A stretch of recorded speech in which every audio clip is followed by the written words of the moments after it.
하나님 말씀은 누가복음 18장에서 보겠습니다. 누가복음 18장 35절부터 43절까지 제가 받들어 봉독에 올립니다. 여리고에 가까이 가셨을 때 한 맹인이 길가에 앉아 구걸하다가 무리가 지나감을 듣고 이 무슨 일이냐고 물은데 그들이 나사렛 예수께서 지나가신다 하니 맹인이 외쳐 이르되 다윗의 자손 예수여 나를 불쌍히 여기소서 하거늘 앞서가는 자들이 그를 꾸짖어 잠잠하라 하되 그가 더욱 크게 소리질러 다윗의 자손이여 나를 불쌍히 여기소서 하는지라. 예수께서 머물러 서서 명하여 데려오라 하셨더니 그가 가까이 오매 물어 이르시되 내게 무엇을 하여 주기를 원하느냐. 이르되 주여 보기를 원하나이다.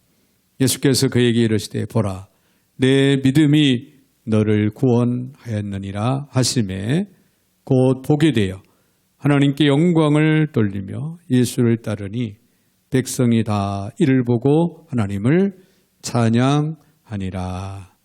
아멘. 아멘.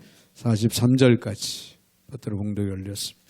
호로하신 하나님 감사를 드립니다. 오늘도 저들에게 복된 날을 허락하시고 주 앞에 믿음으로 달려나와 엎드리며 하나님 귀한 말씀을 또 받을 수 있는 은혜 주시니 참으로 감사를 드립니다.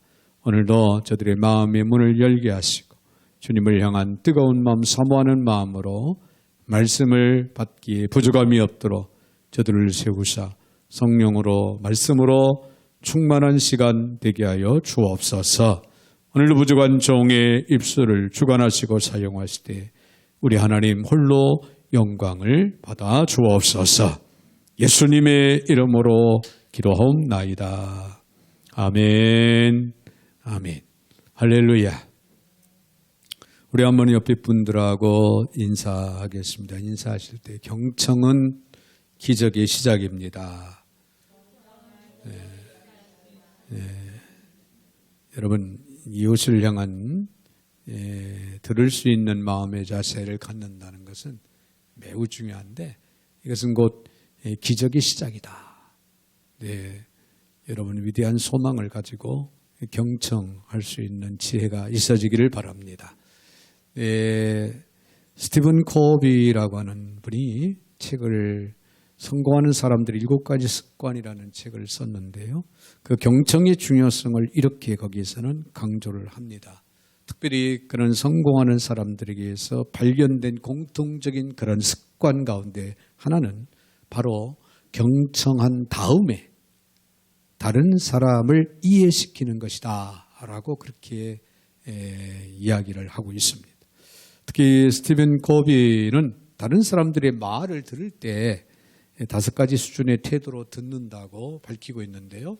그 첫째는요, 무시하는 태도라는 거예요. 무시하는 태도. 그래서 상대방의 말을 전혀 들으려고 생각하지 않는 그런 태도로 대하는 그런 경우가 있고요. 두 번째는 맞장구를 치면서 듣는 채 하는 그런 경우가 있다고 합니다. 듣기는 듣지만은 그 사람의 하는 이야기 전혀 마음에 두지 않는, 신뢰를 하지 않는 거죠. 그런 마음의 자세로 듣는 그런 경우가 있고, 세 번째는요, 선택적인 청취라는 거예요. 상대방이 말하는 그 말의 내용 중에 나에게 필요한 것만 선택해서 듣는다는 거예요. 불필요하다라고 그렇게 생각이 되지면은 전혀 들으려고 하지 않는 그런 마음의 자세로 듣는 선택적인 청취. 네 번째는 신중한 경청의 태도라는 거예요. 신중한 경청의 태도. 상대방 이야기에 주의를 기울이고 그 말에 총력해서 듣는 경우를 말하는데요. 그러나 스티븐 코비는 성공하는 사람이 되려면은 마지막 다섯 번째 경청의 태도를 지니는 것이 현명하다. 그렇게 말하고 있습니다. 다섯 번째는요, 공감적 경청입니다. 공감적 경청. 상대방을 이해하려는, 상대방을 이해하려는 의도를 가지고 그의 말을 듣는 자세가 바로 공감적 경청의 태도다. 자, 이러한 공감적인 경청의 자세를 통해서 상대방의 생각과 의도를 분명하게 이해를 하고 그 뒤에 내가 말하고 싶은 이야기를 현명하고 지혜롭게 또 정확하게 이해시키는 그런 사람이 바로 성공적인 리더십의 핵심의 요소다. 라고 그렇게 가르쳐주고 있습니다. 자, 오늘 본문의 말씀을 보면요. 예수님이 맹인의 부르짖음을 경청하시자 일어난 그런 기적의 사건을 보여주고 있는 그런 내용이 오늘 본문에 기록이 되고 있습니다. 자, 여기서 우리는 금년 한 해 동안도 살아오면서 많은 이웃들의 그 부르짖음, 많은 이웃들의 부르짖음에 얼마나 우리는 반응하며 살아왔는지를 한번 되돌아보는 시간이 되면서 우리가 진정한 이웃을 향한 경청의 자세를 갖기를 원합니다. 하나님께서 주신 새로운 계명 중에요. 하나님을 사랑하고 네 이웃을 내 몸과 같이 사랑하라. 그렇게 말씀을 하셨는데 자, 우리는 어떠했습니까? 자, 우리도 이웃에 대한 진지한 경청을 하는 순간 우리 인생사 놀라운 기적을 경험하기 시작될 것입니다. 네, 그런 면에서 우리는 이웃을 향한 경청, 관심 깊게 생각을 해야 되겠고 내 이웃을 향한 경청은 어떻게 하는 것인가를 오늘 이 시간 본문을 통해서 또 함께 은혜를 나누기를 원합니다. 먼저 우리가 생각할 수 있는 것은요. 이웃에게 집중하라는 거예요. 이웃에게 집중하라. 자, 35절에 있는 말씀을 봅니다. 여리고에 가까이 가셨을 때 한 맹인이 길가에 앉아 구걸하다가 자, 여리고 도성에서 도움을 필요로 하는 맹인이 있었죠. 그 맹인이 지나가는 예수님을 향해서 뭐라고 말씀합니까? 나를 불쌍히 여기소서 하고 소리를 지르는 장면이 나옵니다. 자, 사람들은 그의 외침을 단순히 시끄러운 소리로만 받아들였어요. 그런데 39절에 있는 말씀을 보면요. 앞서가는 자들이 그를 꾸짖어 잠잠하라되 그가 더욱 크게 소리질러 다윗의 자손이 나를 불쌍히 여기소서 하는지라. 자, 여기서 보면은 많은 사람들이 꾸짖어서 잠잠하라고 그렇게 말을 합니다. 자, 그러나 그는 더욱 크게 소리를 질러 다윗의 자손이여 나를 불쌍히 여기소서라고 그렇게 외치고 있습니다. 40절에 있는 말씀을 보니까 예수께서 머물러 서서 명하여 데려오라 하셨더니 그가 가까이 오매 물어 이르시되 네, 예수께서 머물러 서서라고 하는 말씀을 성경은 기록하고 있지요. 이것이 바로 경청의 자세입니다. 경청의 자세를. 경청은 이웃들의 소리를 듣기 위해서 머물러 서는 것이라는 거예요. 머물러 서야 된다는 거죠. 그리고 경청은 귀로만 하는 것이 아닙니다. 진정한 경청은 온 몸, 온 눈, 온 마음, 그리고 내 온 존재를 동원해서 상대방에게 나 자신을 내어주는 그런 태도입니다. 한 심리학자는요, 오늘날 가정 문제는 대부분의 배우자들, 특히 남편들이 경청만 잘 배워도 해결할 수 있다라고 그렇게 이야기를 하고 있습니다. 이제 어느 남편이 집에 와서 자기 아내에게 말하기를 여자가 남자보다 하루에 갑절이나 더 많은 말을 한다고 하는 그런 이야기를 했습니다. 그래서 남자는 하루에 1만 5천 번 말을 하고 1만 5천 단어를 활용하면서 말을 하고 여자는 3만 번 한다. 3만 단어를 사용한다는 거예요. 자, 그러자 아내가 왜 그런지 아세요? 남편에게 오히려 반문을 합니다. 네, 왜 그런데? 그 이유가 뭔데? 남편이 하는 말에 아내가 대답하기를 남자들은 우리 아내로 하여금 똑같은 소리를 2번씩 하게 만든다. 네. 그러자 남편이 뭐라고 했을까요? 남편이 뭐라고 했을까요? 당신 지금 뭐라고 했어? 그러더랍니다. 자, 이렇게 경청이 어려운 이유는 무엇일까요? 경청은요, 진지한 집중과 노력을 필요로 하기 때문에 어렵다는 거예요. 그러나 여러분 사랑한다면 경청할 수 있습니다. 해답은 결국 사랑입니다. 오늘 본문에서 왜 예수님께서는 길을 가다가 머물러 서셨을까요? 그분에게 호소하는 맹인에게 관심을 가지신 겁니다. 즉 맹인을 사랑하는 마음을 가지셨기 때문에 가던 발걸음을 멈춰 서셨다는 거예요. 신학자인 폴 딜리는 사랑의 첫째 의무는 경청이다. 사랑의 첫 번째 의무는 경청이다 라고 하는 그런 말을 남겼습니다. 여러분, 사랑은 이웃의 작은 신음소리에도 귀를 기울이는 것입니다. 저는 이 맹인이 큰 소리가 아닌 아주 작은 신음소리로 외쳤어도 예수님은 여전히 가던 발걸음을 멈추시고 그 맹인의 소리에 경청을 하셨을 겁니다. 그래서 우리는 복음성가에서 하나님 사랑의 눈으로 너를 어느 때나 바라보시고 하나님이 인자한 귀로서 언제나 너에게 기울이시니 어두움의 밝은 빛을 비춰주시고 신음에도 응답하시니 라고 그렇게 고백하고 있는 우리는 찬양을 기억을 합니다. 지상의 수많은 크리스찬들, 우리 크리스찬들이 본문의 맹인처럼 지금도 여전히 예수의 이름을 부르며 기도하는 이유가 뭘까요? 여러분, 우리가 기도하면요 하나님이 들으십니다. 할렐루야. 하나님께서 우리의 외침에 우리의 기도에 귀를 기울이시고 경청하는 것을 믿기 때문에 우리는 오늘도 내일도 우리는 하나님 앞에 기도하는 거예요. 그러므로 우리도 이웃의 말을 우리는 경청하고자 한다면은 이웃을 바라보고 그 앞에 머물러 집중할 수 있는 자세가 우리에게는 무엇보다 필요하다는 거예요. 그것이 바로 이웃사랑의 시작입니다. 아울러 그것은 바로 기적의 시작이 된다고 하는 사실을 결코 잊지 마시기를 바랍니다. 할렐루야.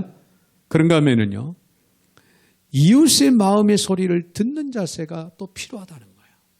이웃의 마음의 소리를 들으라. 41절에 오늘 본문 41절의 말씀을 봅니다. 내게 무엇을 하여 주기를 원하느냐. 이르되 주여 보기를 원하나이다. 보기를 원하나이다.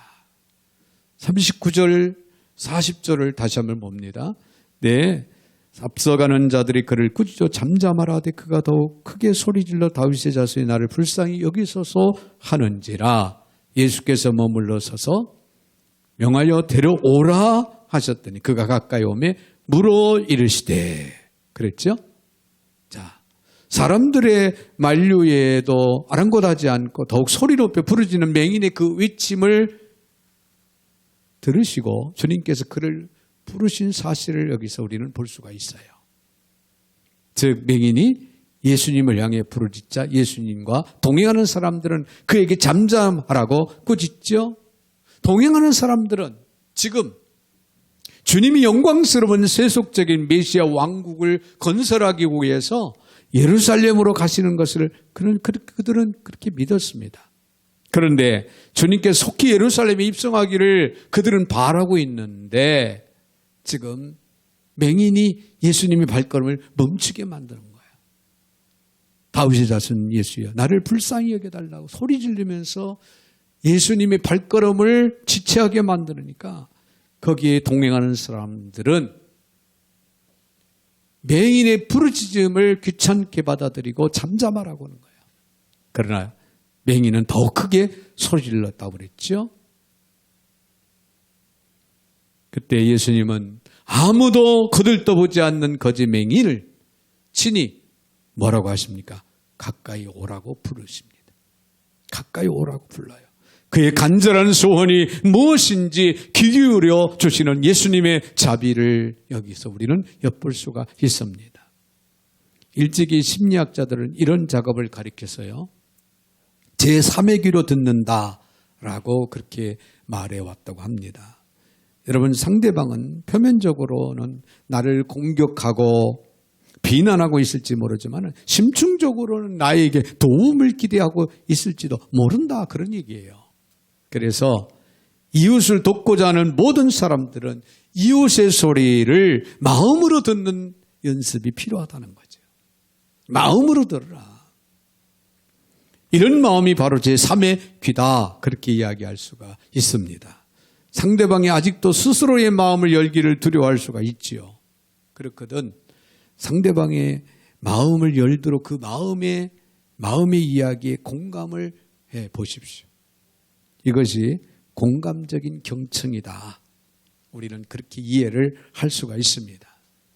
예를 든다면은 요한복음 4장에 있는 말씀을 보면요, 예수님이 수가성 사마리아 여인과의 그 만나서 대화하는 그런 장면이 나옵니다.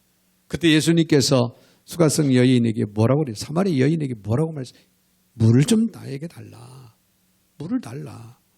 물을 달라 하니까 내 여인이 뭐라고 그랬습니까? 당신은 유태인인데 어찌하여 사마리아 여자인 나에게 물을 달라 하나이까? 그렇게 시비를 겁니다. 당시 유태인하고 이제 사마리아인들하고는 상종을 하지 않았어요. 유태인들이 사마리아인들을 무시한 거죠. 그러다 보니까 그 여인이 어떻게 사마리아 여인인 나에게 물을 달라 하니까. 그때 예수님께서 뭐라고 말씀합니까? 내가 누구인 줄 너희가 알았더라면 내게 생수를 주었으리라. 영원히 목마르지 않는 생수를 주었을 것이다 라고 예수님이 그렇게 말씀합니다.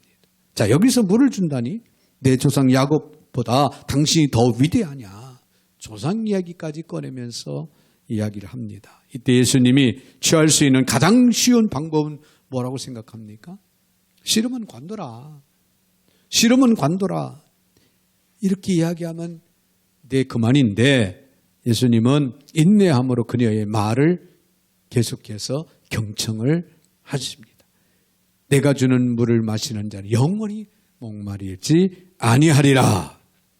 그러자 그때 마침내 여인이 그런 물이 있다면 그런 물을 내게 주사 나로 하여금 목마르지도 않고 여기 물길로 오지도 않게 하소서. 그렇게 말을 하면서 그의 그 마음 속에 있는 그 속셈을 드러내 보입니다. 그러면서 도움을 호소하지요.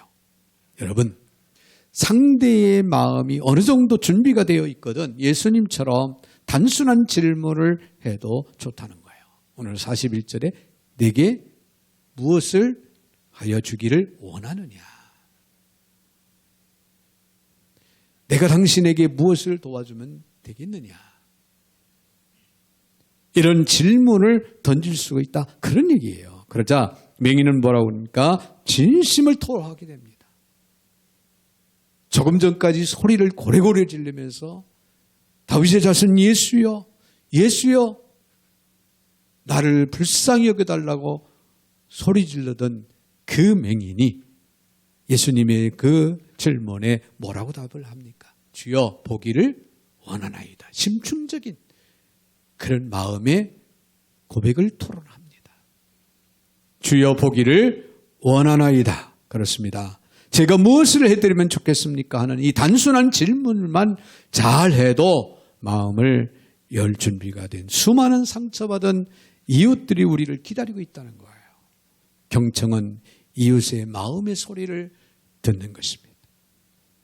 마음의 소리를 듣는 자세로 경청할 수 있는 저와 여러분들이 되셔야 될 줄로 믿습니다. 한 가지 더 기억할 수 있는 것은 이웃의 믿음의 소원을 깨우는 것이라는 거예요. 깨우라는 거예요. 사람은 누구나 믿음의 소원을 갖고 인생을 살아갑니다. 그렇죠? 누구나 믿고자 하는 바가 있다. 그런 얘기예요. 어둠 속에 사는 사람은 내 밝은 내일을 믿고자 합니다. 가난 속에 사는 이웃도 풍요한 내일의 삶을 믿고자 해요. 실패를 거듭한 이웃도 성공하는 내일을 믿고자 합니다.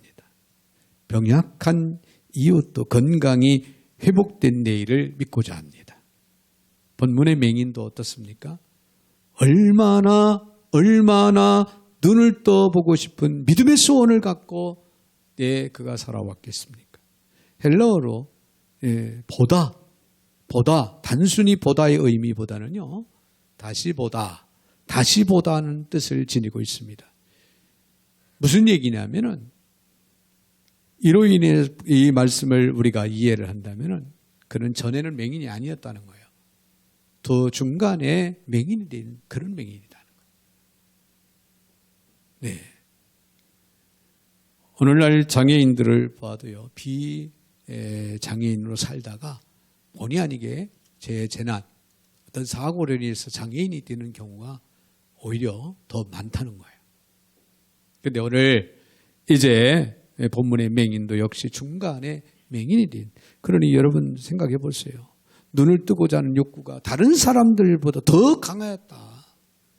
우리는 그렇게 볼 수가 있습니다. 예수님은 이 사람에게 어떤 말씀을 하십니까? 42절에 예수께서 그에게 이르시되 보라 내 믿음이 너를 구원하였느니라. 할렐루야. 너는 어차피 볼 수 없는 운명이니까 포기하라. 그렇게 말씀하실 수도 있었을 것입니다. 그러나 예수님은 자신이 절망의 도구가 아닌 희망의 도구가 되기를 원하셨습니다. 좌절의 도구가 아닌 재기의 도구이기를 예수님은 원하셨다는 거예요. 그래서 그 맹인에게 희망의 메시지를 전한 겁니다. 내 믿음이 너를 구원하였느니라. 할렐루야. 할렐루야. 치료의 메시지를 전했어요. 구원의 메시지를 전했습니다. 복음의 메시지를 전했습니다. 그 결과 어떤 일이 일어났습니까? 43절. 곧 보게 되어 하나님께 영광을 돌리며 예수를 따르니 백성이 다 이를 보고 하나님을 찬양하니라. 할렐루야. 경청이 그를 예수의 제자가 되게 만듭니다. 경청이 그의 눈을 뜨게 합니다. 경청이 그의 잠자던 믿음을 일깨워서 믿음의 사람이 되게 한 것입니다. 경청이 그에게 기적의 삶을 선물한 것입니다. 경청. 이웃을 향한 경청이 그래서 매우 우리에게는 필요하고 중요하다. 네, 이런 얘기가 있습니다. 오늘 시골교회 목사님이 새로 부임을 해왔습니다. 네, 교회를 가장 힘들게 하는 교회 바로 옆에 사는 할머니를 가장 먼저 방문을 했다고 합니다. 동네에서 아주 고약하기로 소문난 이 할머니를 만난 거죠. 네, 할머니는 목사님을 만나자마자 무려 4시간 동안 자신의 이야기를 합니다. 교회가 어떻고 목사가 어떻고 교인들이 어떻고 하면서 쭉 이야기를 하는데 4시간, 장장 4시간을 이야기하는. 그런데 그 다음 주일날 할머니가 교회에 나오셨어요. 교인들이 깜짝 놀랐습니다. 할머니, 어떻게 교회에 나오셨습니까? 그동안 그렇게 교회를 나오라고 예수 믿으라고 그렇게 이야기도 듣지 않고 오히려 교회를 비난하고 교인들을 비난하고 주의 종을 비난했던 할머니가 어떻게 교회에 나오셨습니까? 그러니까 할머니가 대답하기를 이번에 새로 오신 목사님이 아주 훌륭하셔서 나왔습니다. 네. 할머니께서 목사님이 훌륭하신지 어떻게 알아요? 내가 지금까지 살면서 내 얘기를 무려 4시간이나 들어준 사람 아무도 없었는데 이 목사님은 내 얘기를 4시간이나 아무 말도 없이 다 들어주었으니 이렇게 훌륭한 목사님이 세상에 어디 있습니까? 이런 훌륭한 목사님의 말을 내가 듣지 않으면 누구의 말을 듣습니까? 하고 교회에 나왔다는 거예요. 사람을 얻는 사람은 어디에서나 소중합니다. 그렇죠? 모든 사람이 그런 사람을 찾고 있어요. 어떻게 하면 사람을 얻을 수 있을까요? 사람을 얻기 위해서는 귀를 열고 입을 닫아야 된다는 거예요. 귀는 열고 입은 닫아라. 이웃을 향한 경청은 이처럼 이웃의 믿음의 소원을 깨워줍니다. 사랑하는 여러분, 우리가 기도하면 할수록 예수님의 사랑에 깊이 그 깊이를 우리는 경험하게 되는 그 이유가 어디 있다고 생각이 됩니까? 그분은 언제나 우리에게 귀 기울여 우리의 기도를 경청하시는 분이십니다. 그렇다면 예수님의 경청의 습관을 우리는 닮아가야 됩니다. 할렐루야. 경청의 습관을 우리는 날마다 사모해야 돼요. 경청을 날마다 지속적으로 연습하는 자세도 필요합니다. 경청 습관을 위해서 우리는 끊임없이 기도하는 자세가 필요합니다. 그래서 경청의 기적을 날마다 경험하는 인생을 살아갈 수 있는 저와 여러분이 되시기를 주님의 이름으로 축원을 드립니다. 거룩하신 하나님 감사를 드립니다. 네, 오늘도 주신 말씀을 통하여 이웃을 향한 경청의 태도, 귀한 자세를 가지고 살아가야 됨을 다시 한번 저희들로 하여금 깨닫고 또 알게 하셨사오니 참으로 감사를 드립니다. 한 해 동안 저희들이 살아오면서 이웃의 경청에 얼마나 귀를 기울였는지, 얼마나 저희들이 마음을 아버지 두고 생각을 했는지, 얼마나 사랑하는 마음으로 하나님 경청했는지 다시 한번 저희들 돌아보면서 날마다 이웃을 향한 경청의 자세를 가지고 살아갈 수 있는, 실천할 수 있는 신실하고 거룩한 주의 백성들이 다 될 수 있도록 도와주시옵소서. 예수님의 이름으로 축복하며 기도하옵나이다. 아멘. 아멘.